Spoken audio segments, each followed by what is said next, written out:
You don't need a luxury kitchen to prepare gourmet meals. I wanted a little on the sticky side. With a modest kitchen and some standard equipment, you can cook food that you would be proud to serve. There is my shrimp.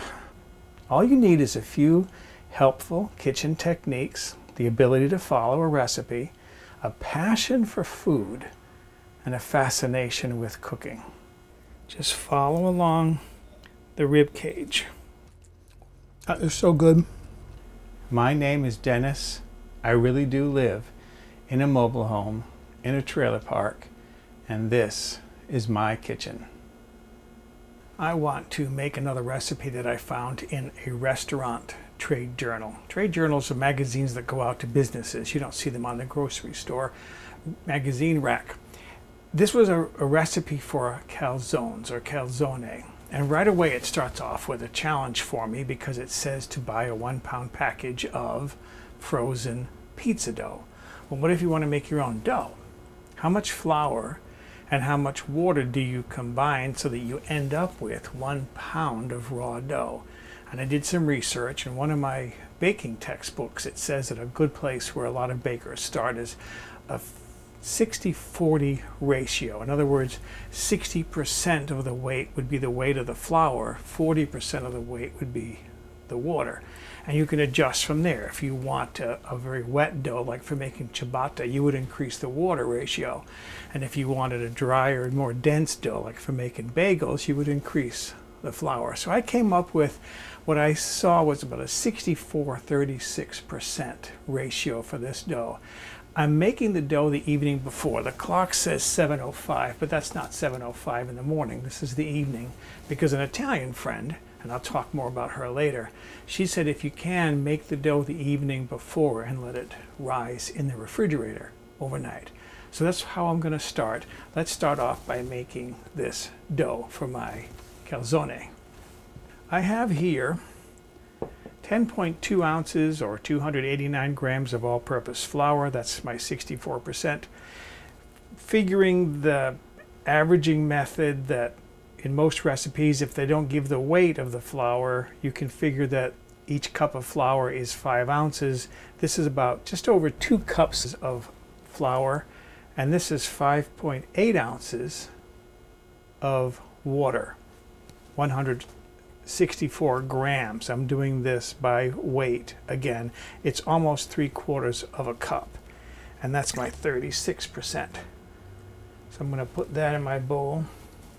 I'm going to add 1 teaspoon of sugar, 1 teaspoon of yeast, and then I'm going to put about half of this flour in there to get started.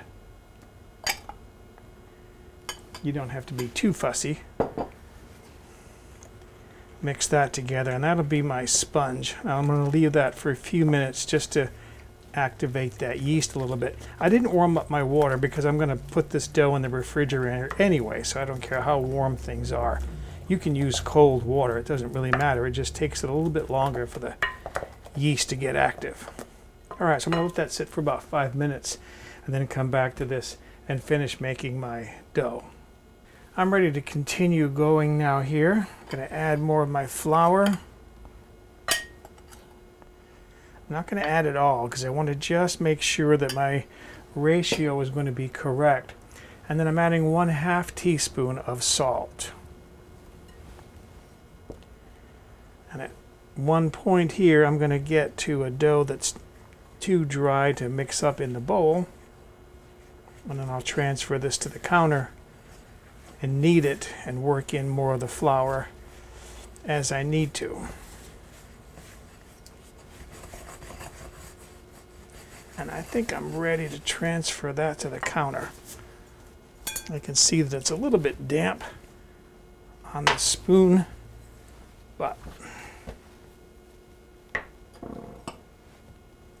flour my hands here and get the dough off the spoon. And then you can see how sticky that is. That's really sticky, but that's okay. That tells me that my flour ratio flour-water ratio is probably going to be okay. So I'm going to add the remainder of my flour here and then work this in.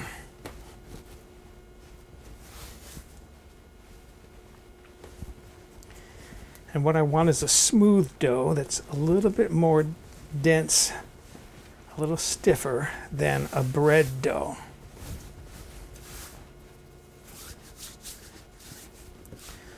While I'm kneading this, I'll explain that I have this Italian friend who is an excellent cook. If I want to know anything about Italian food, she will tell me, and she'll give me a lot of information. So I'm following her suggestions, although I'm going to be using the basic ingredients from that restaurant trade journal. I'm following her suggestions as far as making this calzone.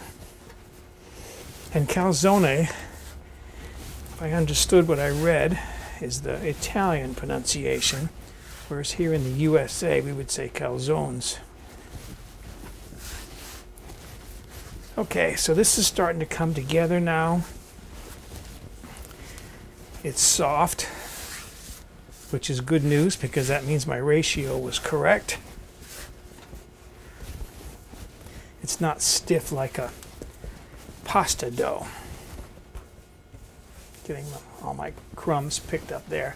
I'm going to knead this now for about 5 minutes to get this smooth. And what kneading also does is there's two proteins in the flour, and those will link up and form the gluten chains that will give the dough its elasticity. So I need to knead this to get those proteins to hook up. This will take me a few minutes. All right, so there's my dough. I've been kneading that now for 5 minutes. It's beautifully smooth. It's got a nice texture to it. It's elastic. Now, to prepare this for rising, I have a large bowl here into which I'm going to put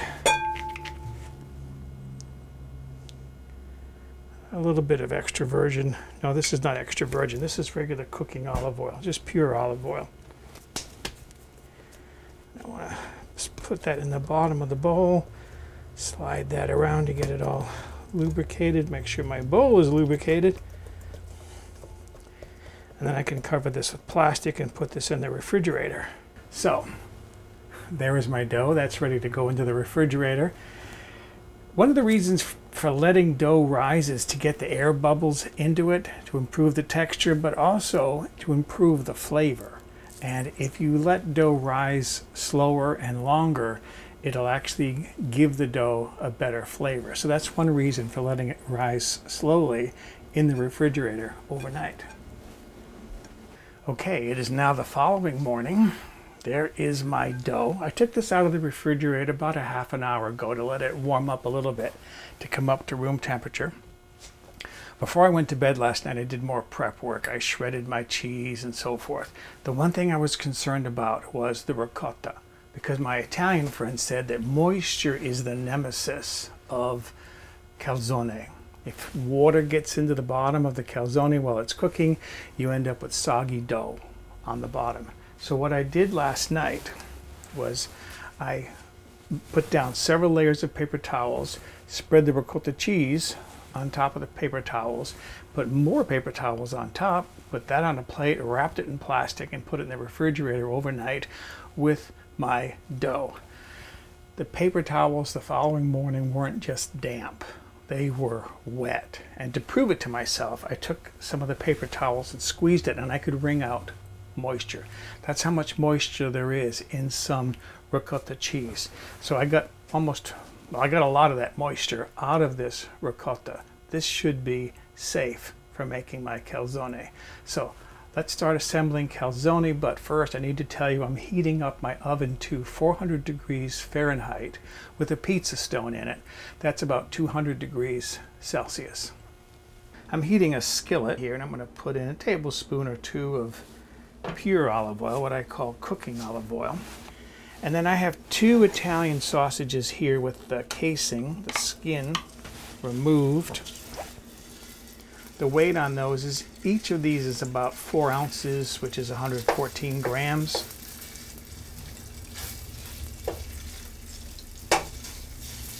And I'm going to break this up and fry this up just until it's thoroughly cooked and maybe lightly browned. So there's my Italian sausage meat. I broke that up really nicely. It's just starting to brown a little bit. You could put onion in this if you wanted to, but cook the onion really well because, again, moisture is the nemesis of calzone, and you don't want the onions to yield liquid inside the calzone because that water in the bottom could make the calzone soggy. Before I finish up my Italian sausage here, I want to add 1 clove of garlic that I just crushed through a garlic press, and I'm going to cook this for about a minute longer just to cook that garlic lightly. And that should be good enough. Okay, I finished cooking my garlic here for about a minute in my sausage meat. And what I'm going to do, although I don't think it's necessary with this Italian sausage, but I know some Italian sausage is high in fat. I've worked with it, and a lot of fat drains out. I'm going to tilt my pan to one side here, and I'm going to put a spatula underneath it to hold it at an angle. And if there's any fat in there that needs to drain out, it'll drain out. As I said, I don't think it's necessary because I'm working with a very lean Italian sausage meat. While I'm waiting for my Italian sausage meat to cool, I'm going to chop up some pepperoni. I have here about 2 ounces or 57 grams of pepperoni slices, and I'm going to chop these up so that I don't have to put whole slices in my calzone. They don't have to be chopped too fine, just broken up like so, and that'll be good enough. I think that'll do. So there's my chopped pepperoni. I'm ready now to start mixing my filling. So here is my cooked Italian sausage meat with the garlic in there. This is my chopped pepperoni. And now what I have here is about half a pound, 227 grams of mozzarella cheese that I shredded. I finally bought a large shredder. And then this is the ricotta that I told you about that I drained. This, before I drained it, was 8 ounces, 227 grams. It probably weighs less now that I got some water out of it. And then I have here about a 1/4 cup, which is 1 ounce, 28 grams of shredded Parmesan cheese. And then finally, and this is where I really changed the recipe a lot, this is about a half a teaspoon of dried oregano flakes. The original called for 2 tablespoons. I can't imagine 2 tablespoons of seasoning in this.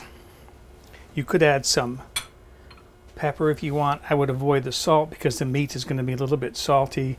I did ask her about egg because some recipes say it's all bound together with an egg, and she said where she comes from in Italy, they never put it together with an egg. So I'm going to just mix this up now. And I should have a fairly dry filling here. One of the things that she mentioned was that in Italy, some people refer to calzone as, if I'm pronouncing this correctly, svuotafrigo, which she said literally translates into refrigerator emptier, because they use calzone as a way of using up economically their leftovers. They'll take leftovers, whatever would be appropriate in calzone, and they will wrap them in pastry and fry them or bake them into calzone. We see a lot of recipes like that. For example, what do we make a lot of after Thanksgiving? We make turkey sandwiches. French bread came about. Toasted French bread with French toast came about as a way of using up leftover bread that's gone stale. I've heard that cottage pie and shepherd's pie is a way of using up the leftovers from the Sunday roast, putting it all into a pie. Okay, so there's my filling. That's got a nice feel to it. It's really dry. That's not going to yield any liquid that's going to affect my calzone. I'm ready to start assembling my calzone. One thing I am going to do, because I'm going to make more four calzone out of my dough here, is I'm going to divide this roughly equally into 4 pieces. And that looks fairly equal there. So now I can divide that up between my 4 calzone. I thought I would take a moment and share with you some of the information that my Italian cooking friend sent me about ways calzone are made in Italy. The first thing she emphasized was that there is no one right way to make calzone. From region to region, even province to province, the customary traditional ways of making calzone can differ. For example, some areas bake them, some fry them. She did stress simplicity. A few basic ingredients. Calzone are not meant to be an amalgamation of a lot of different flavors, a lot of different ingredients. She said that the flavor in the north tends to be milder, but the further south you go in Italy, the flavor starts to become bolder and spicier. One thing she mentioned, and I thought about adding these, but they weren't in the original recipe, and I thought, I'm going to leave them out. But when I write up the recipe, I'm going to add them as an optional ingredient. I thought about adding anchovies. When I do some Italian cooking, I like to add just a little bit of anchovy. Not so much that the flavor is, ooh, that's anchovy. Just a little bit, because it adds some depth to the flavor without being obvious. So that's what I'm going to do when I write up the recipe. But today, when I'm making my calzone, I'm leaving the anchovies out. Here now is my bread dough again. This is still a little bit cold, but it's come up quite a bit in temperature. And what I want to do is I want to divide this into 4 pieces. See that stringiness? That's the elasticity. It gives the dough its texture. This feels really good in my hands. I think this is a nice dough. All right, I'm going to put 3 of these pieces away while I work with one. I'm then working on a piece of parchment paper because it'll be easier to spin it around while I'm shaping it.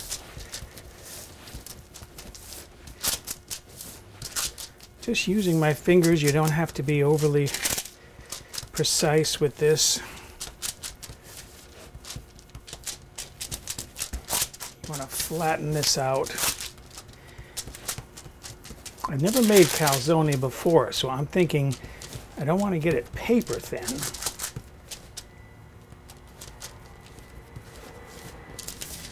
And yes, that's a jet going overhead. That one's coming in for a landing, I can tell by the sound.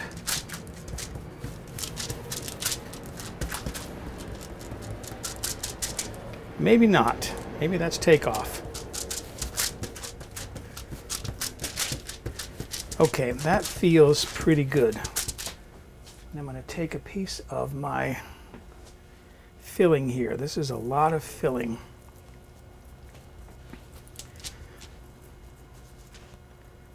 And I'm using half the filling that the recipe called for. Can you imagine if I had doubled this filling, what I would be dealing with here?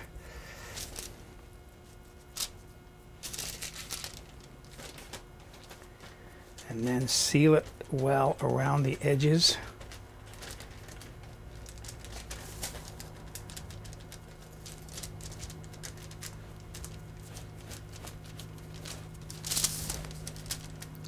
It's a little bit too thin there.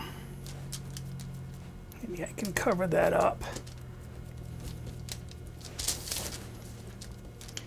And maybe not. It's because the dough is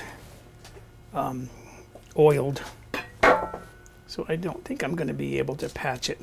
But I'll turn it over and I'll hide the patch. How would that work? Oh yeah, that's nice. Okay, and then what you can do as well, I have to take out a fork here.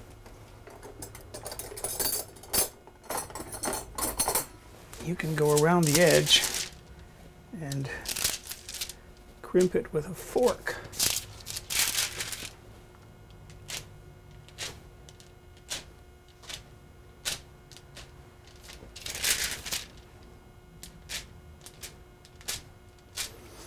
And there is one of my calzone ready to go into the oven. I have 3 more to make and then I'll be ready to start baking. Just finishing up my 4th calzone here. Once you get going, this goes really quickly. The dough is easy to work with. I'm trying to leave enough room on this end so that I need slightly more than half so that it can come over completely and connect to the other side. And then just press it in to seal. Beautiful. Same thing, crimp it with a fork. And I've been experimenting a little bit, and I'll show you that in just a couple of seconds.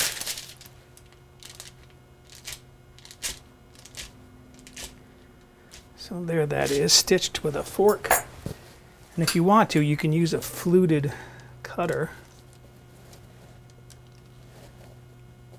to go around the edge. The cutter grabs the dough, so I'm taking the dough off the cutter as it goes around, like so. And that'll give you a slightly different edge to it. It'll be a little more finished. I have 2 that look like this and 2 that are untrimmed. So there are my calzone. I'm ready to start baking those. Okay, to transfer my calzone to my pizza stone, I have a pizza peel, and I put some cornmeal in like a cheese shaker bottle so I can evenly distribute my cornmeal on my peel.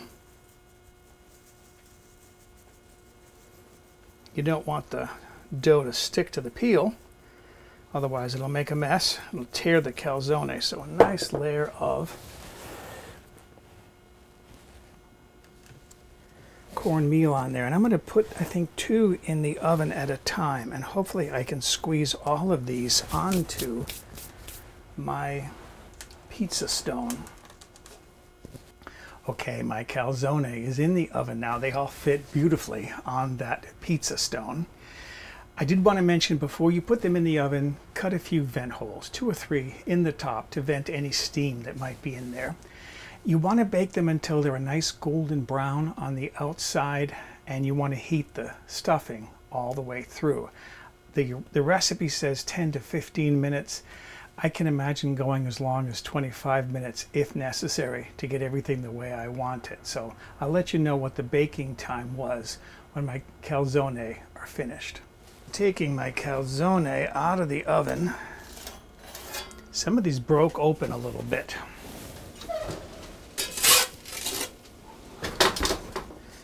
And that tells me I either didn't seal them well enough. See, there's cheese leaking there. Or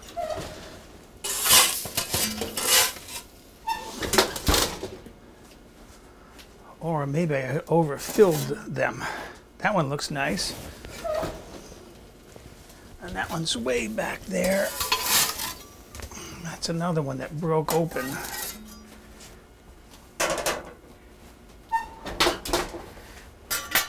These baked for almost 20 minutes.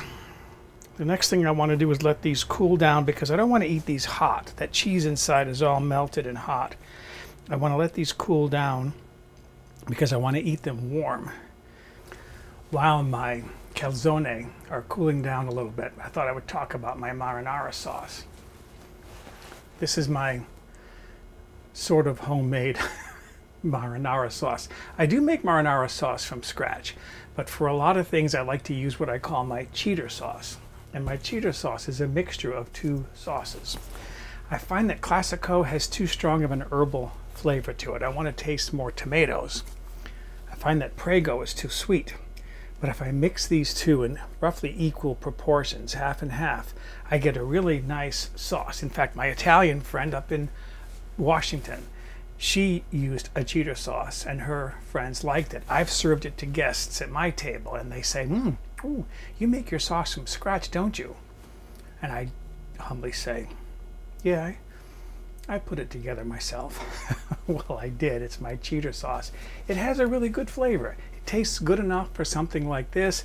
If I was making a really nice pasta dish and I wanted a really nice sauce, I would probably make it from scratch. But for something like this, this works well. So I'm going to heat up about 2 cups of this. What is that in weight? It's about 400 grams by weight. And then put them in small bowls for dipping bowls to dip the calzone in. To plate this, they're cool enough now. I think I can eat these. Just place a calzone on a plate. And this is my heated marinara sauce. Put a little bit of that in a dipping bowl. And that is ready to eat. Can't wait to see how this is going to taste. This looks so big. I'm thinking maybe I should be eating it with a knife and fork. But here goes. I'm going to try this anyways. Get some sauce on there.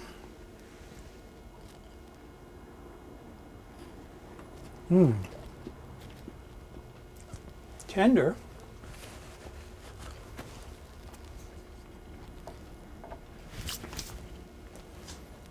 Yeah, that's good. My Italian friend said that the shell shouldn't be crisp like a French bread, but should be tender. So that is actually quite good.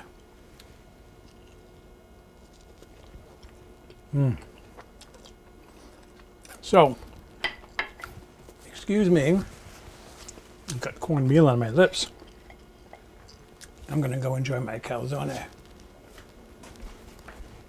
For a printable PDF copy of this recipe with step-by-step photographs, visit the White Trash Cooking website and look on the home page or in the recipe archive.